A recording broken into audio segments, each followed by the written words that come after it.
여호수아 16장 1절부터 14절 말씀 한 절씩 교독하겠습니다.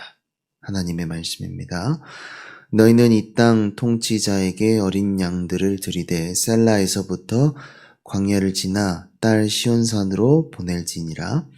모압의 딸들은 아르논 나루에서 떠다니는 새 같고 보금자리에서 흩어진 새 새끼 같을 것이라. 너는 방도를 베풀며 공의로 판결하며 대낮에 밤같이 그늘을 지으며 쫓겨난 자들을 숨기며 도망한 자들을 하지 말며 나의 쫓겨난 자들이 너와 함께 있게 하되 너 모압은 멸절하는 자 앞에서 그들에게 피할 곳이 되라.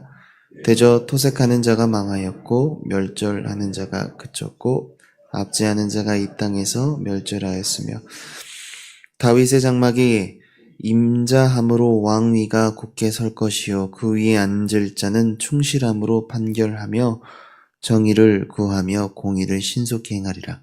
우리가 모압의 교만을 들었나니 심히 교만하도다. 그가 교만하며 분노함도 들었거니와 그의 자랑이 그러므로 모압이 모압을 위하여 통곡하되 다 통곡하며 기라레셋 건포도 떡을 위하여 그들이 슬퍼하며 심히 근심하리니 이는 에스본의 밭과 십마의 포도나무가 말랐습니다.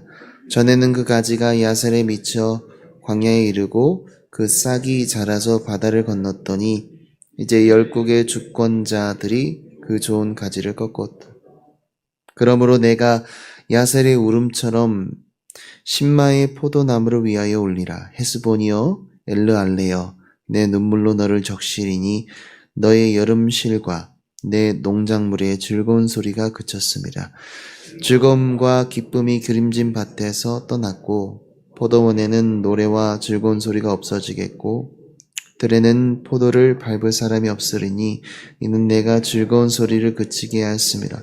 이러므로 내 마음이 모압을 위하여 수금같이 소리를 바라며 내 창자가 기라레셋을 위하여 그러하도다.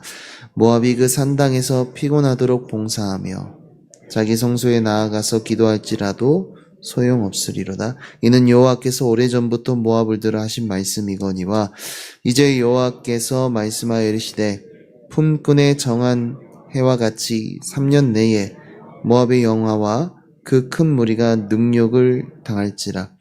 그 남은 수가 심히 적어 보잘것없이 되리라 하시도다. 아멘. 내 안에 있는 모압의 교만과 자랑을 꺾어라 라는 제목으로 하나님 말씀 전하겠습니다. 오늘 본문은 세 부분으로 나누어집니다. 먼저 1절부터 5절은 모압이 유다에게 도움을 요청하는 내용입니다. 어떤 도움일까요? 모압은 안전한 피난처를 제공받고 싶어 했습니다. 1절의 셀라는 모압에서 한참 떨어진 에돔 지역의 요새입니다. 자기 땅을 떠나서 에돔 땅까지 멀리 피난을 간 것은 그만큼 모압에게 큰 위협이 있었다는 거죠. 그들은 안전한 피난처를 제공받고 싶어 했고 그래서 생각한 곳은 셀러보다 더 큰 요새인 시온산이었습니다. 보호받는 복종의 대가로 모압은 자신들이 가장 잘 기르고 자랑할 수 있는 양들을 제물로 유다에게 바치려고 했습니다.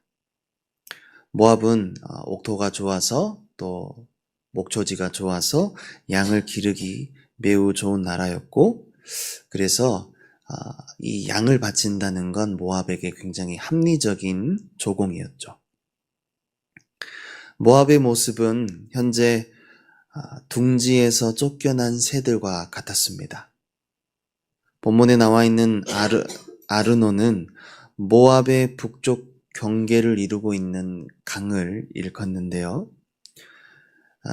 그 강을 경계선으로 보금자리를 잃어버린 새처럼 갈팡질팡하고 있는 모습을 보여줍니다. 모압은 지금 새로운 피난처를 찾아야만 하는 상황에 놓여 있습니다. 모압이 새로운 피난처인 유다에게 요청하는 것은 적극적인 구원 행동입니다.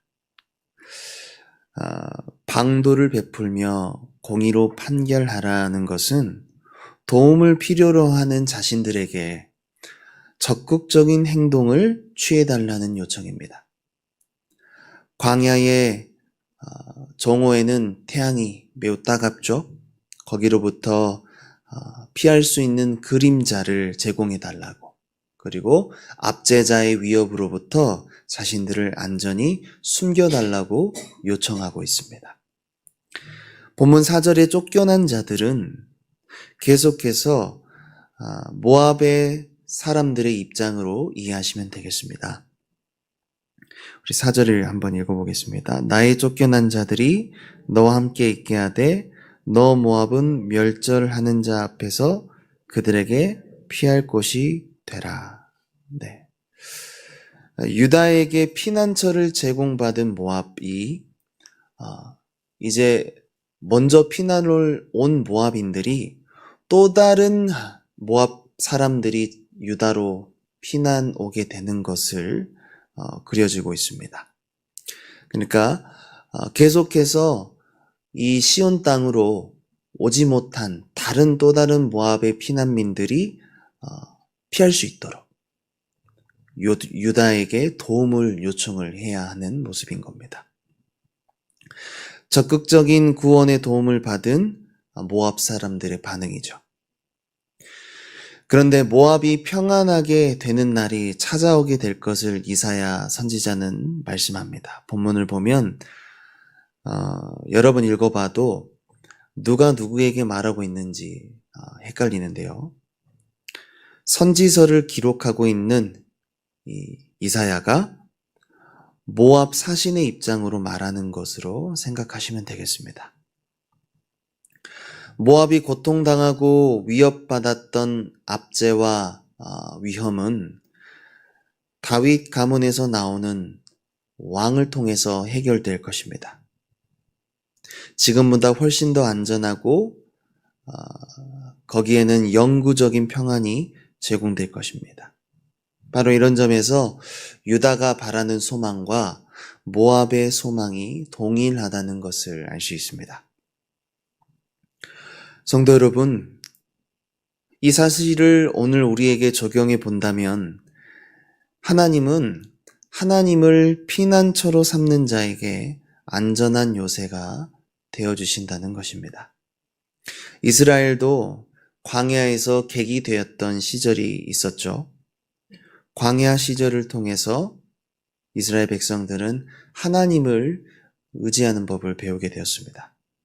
마찬가지로 모압도 쫓기고 위협을 당할 때 그들이 진정 하나님의 도움을 바란다면 그분의 자비와 진실함, 정의와 공의로우신 성품으로 다스려지는 새로운 보금자리를 얻게 될 것입니다.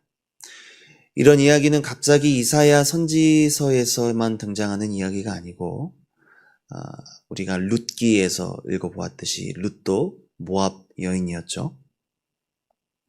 모압은 하나님의 도를 배우기 위해 여호와의 산을 오르는 열방을 상징하는 민족입니다.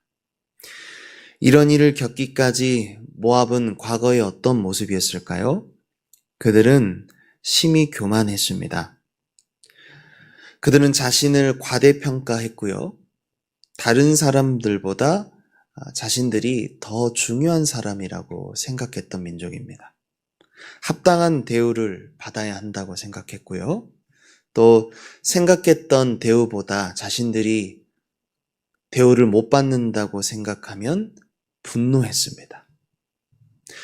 그리고 그들은 자랑할 게 많았습니다. 모압의 주 생산물은 포도였는데요.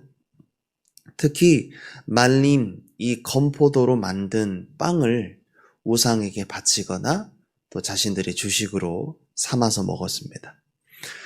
그 포도의 풍성함이 얼마나 컸는지 모압을 야셀까지 뻗어나는 포도나무로 묘사하고 있습니다. 야셀은 목축과 농사하기에 정말 좋은 땅이었죠. 그런데 이런 모압의 포도원이 황폐해져서 산업과 또 먹는 즐거움, 그리고 그들이 자랑하던 우상 숭배에 모두 큰 피해를 입게 되었습니다. 모압의 교만 때문이었습니다. 교만한 모압은 자신들의 자랑을 끝까지 포기하지 못했습니다. 지치고 힘이 다하도록 그들의 신 그모스에게 예배했습니다. 12절에 피곤하도록 봉사한다는 건 우상 앞에서 광적인 행위로 시끄럽게 예식을 치르고 있는 모압 족속의 모습을 표현한 것입니다. 성도 여러분, 오늘 본문은 우리에게 두 부류의 모압을 보여주고 있습니다. 유다로 향하여서 도움을 청하고 있는 모압, 그리고 여전히 모압의 신 그모스를 섬기고 있는 모압입니다. 모압인으로 과거의 우상을 섬겼지만 이제는 여호와 하나님의 도우심을 받은 자들, 그들은 영원한 통치자가 다스리는 나라에서 안전을 보장받을 것입니다. 그러나 여전히 모압인으로서 그모스를 섬기는 사람들이 있습니다. 교만한 사람, 자신에게 자랑할 게 남아있는 사람입니다. 팀 켈러 목사님은 내가 만든 신이라는 책에서 우상을 다음과 같이 정의했습니다. 하나님보다 중요하게 생각하는 것, 절대적인 선악의 기준이 모호해지는 것, 그리고 하나님보다 우선시되는 것. 지금 우리가 살아가는 시대가 그런 유혹을 많이 받는 상황입니다. 옳고 그른 기준이 많이 모호해졌고요. 또 다양한 사상과 가치관을 인권이라는 이름으로 또 개성이라는 이름으로 포용하는 포스트 모더니즘의 시대를 살아가고 있죠. 바로 이 포스트 모더니즘 시대의 우상은 죄를 죄로 여기지 않는 것에 있습니다. 여러분, 시대가 변했다고 성경이 말하는 죄의 기준이 달라질 수는 없잖아요. 정말 많고 많은 다양한 우상이 판치는 시대 속에서 우리가 신앙생활하고 있습니다. 우상인 줄도 모르고 우상을 가지고 평생 신앙생활 할 수도 있는 상황입니다. 생각해 보십시오. 하나님께서 우리에게 말씀하셨을 때 너는 나 외에 다른 신을 두지 말라 하신 그 첫 번째 계명이 우리가 생각해 보기에 하나님보다 먼저 된 것은 없는지, 하나님보다 중요하게 생각하고 있는 것은 없는지, 그 말씀 앞에 서서 내 안에 새겨진 우상을 발견해서 깨트리지 않는 한 우리의 모습은요, 모압과 같습니다. 모압이 살 수 있는 방법은 이스라엘이 되는 것입니다. 우리가 사는 법은 모압으로 돌아가지 않는 것, 모압의 교만과 자랑을 내버리고 오직 예수님만 자랑하는 사람으로 변화받는 것입니다. 이사야 선지자는 3년 안에 모압이 보잘것없이 될 것이라 선포합니다. 하나님께서 심판하시겠다고 말씀하신 이 세상과 향락과 명예와 지위들을 붙잡을 필요가 없다는 것입니다. 3년은 하나님께서 정하신 품꾼의 기간입니다. 열매를 맺을 시간이 다 된 것입니다. 예수님께서 말씀하신 비유인데요. 누가복음 13장 6절부터 7절입니다. 이에 비유로 말씀하시되 한 사람이 포도원에 무화과 나무를 심은 것이 있더니 와서 그 열매를 구하였으나 얻지 못한지라. 포도원 지기에게 이르되 내가 3년을 와서 이 무화과 나무에서 열매를 구하되 얻지 못하니 찍어버리라. 어찌 땅만 버리게 하겠느냐. 성도 여러분, 여러분은 어떤 열매를 지금 맺으셨습니까? 맺어가는 거 말고 예수님께서 오늘 우리에게 열매를 찾으신다면 여러분은 어떤 열매를 맺었다고 주님께 말씀하시겠습니까? 우리가 맺어야 하는 열매는 야고보서 3장 17절 18절에 나와 있습니다. 오직 위로부터 난 지혜는 첫째 성결하고 다음에 화평하고 관영하고 양순하며 긍휼과 선한 열매가 가득하고 편견과 거짓이 없나니 화평하게 하는 자들은 화평으로 심어 의의 열매를 거두느니라. 아멘. 그러므로 내 안에 교만과 자랑의 열매가 있다면 오늘 기도하실 때 성령님께 묻고 과감히 잘라버릴 수 있기를 바랍니다. 내 안에 모압의 모습이 조금도 남지 않도록 꺾어버릴 수 있어야 합니다. 죄를 죄로 여기지 못하고 우상이 우상인 줄도 모르고 살아가는 이 폐역하고 음란한 세대 속에서 성도로 부름받은 저와 여러분은 하나님의 도를 배우고 하나님을 의지하는 모습을 통해서 바로 우리를 통해서 열방이 주께로 돌아오는 회복과 부흥의 역사를 경험하는 발판이 되기를 예수님 이름으로 소망합니다. 존귀하신 아버지 하나님 감사합니다. 오늘 모압이 교만과 자랑으로 하나님께 버림받고 처량하게 된 것을 우리는 살펴봅니다. 어느 날 모압이 멸망하게 되었는지 정확한 시기는 우리가 알 수 없지만 지금 많은 민족들이 교만함으로 하나님 앞에 그 이름조차 기억되지 못하는 것처럼 오늘 우리는 회개하여 하나님을 가장 존귀케 섬기는 믿음의 사람들로서 믿음 가지고 또 말씀 가지고 여호와의 도를 배우며 겸손히 살아가게 하여 주옵소서.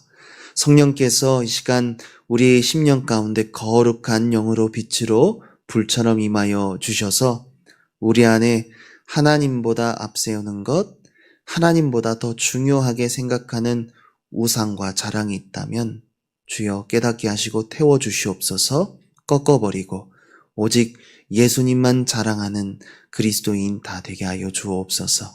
앞으로 살아가는 데 있어서 우리의 하나님을 의지하는 모습들을 통하여 이 폐역한 세대 가운데에서 우리의 가정이, 우리의 자녀들이, 우리의 교회가 하나님을 경외하는 법을 배우고 이 세상 속에 그리스도를 선포하는 그 모습을 통하여 열방이 주께로 돌아오는 복음의 통로, 믿음의 사명자들 다 되게 하여 주옵소서. 감사드리며 존귀하신 예수님 이름으로 기도합니다.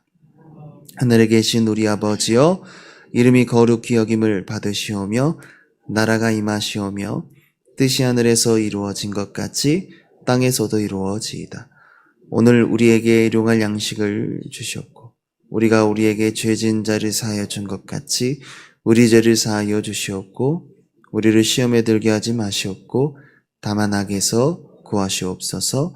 나라와 권세와 영광이 아버지께 영원히 있사옵나이다. 아멘.